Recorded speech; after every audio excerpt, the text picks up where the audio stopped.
Minsan, kailangan mong gumawa ng mga desisyon na masasaktan ka pero magiging payapa ka. Ang mahirap kasi minsan ang pagpili ng kapayapaan ay pagpili ng kalungkutan. Alam ko mahirap, pero kailangan mo rin kasing piliin yung sarili mo. Maaaring yan ang pinakamahirap na desisyon na gagawin mo. Pero sigurado ako, yan din ang pinakatama.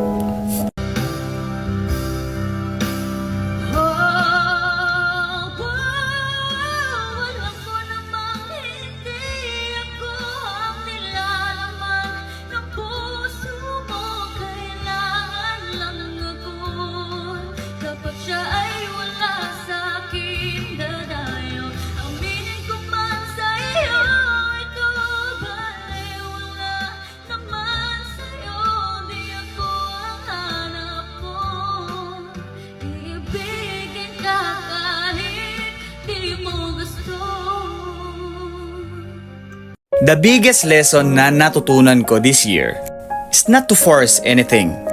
Mapa-conversation, relationship, love, friendship, and attention. If it's forced, it's not worth fighting for. If it flows, it flows. Kung mawawasak man ito, it will crash. It is what it is.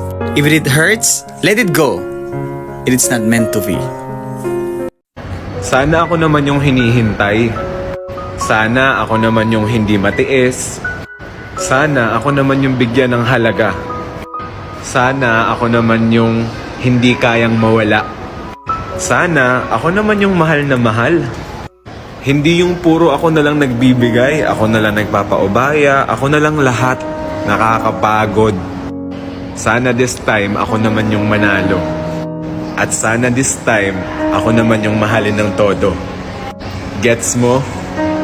Hindi ka na pipilitin pa, di na mauulit, di na aayusin pa. Bibitawan at hahayaan, kahit masaktan, basta sa maayos ka. Patawarin mo rin ako, kung di ko na kayang ibigay ang mga gusto mo. Minahal kita sa alam kong paraan, baka hindi mo lang naramdaman.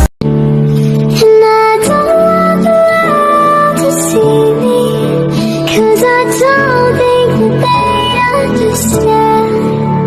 When everything's made to be broken, I just want you to know. Even though our story ends here, I'll never forget meeting you. You are my favorite chapter, despite the limited and temporary nature of our love story. And even if I was only a chapter in your book, you are and will always be my favorite book in the world. They say to love is to sacrifice, whether it's letting go or staying, all for the sake of that person you love. You give up everything for that person. You surrender enough to truly love them. Because you know, if you love someone as deeply as everything, you're ready to be selfless and to take risk, even if it means hurting yourself. You sacrifice yourself just for that person to heal and be genuinely okay. And this is one of the rarest kinds of love, because not everybody can do it or receive it. Huwag kang mag-alala. Hindi na ako mamimilit. Hindi na ako mangungulit. Hindi na kita pipilitin. Hindi na kita kukulitin. At higit sa lahat, hindi na ako manlilimos ng oras mo. At hindi na ako magmamakaawa para lang magstay ka. Hahayaan kita. Kahit mahal na mahal kita.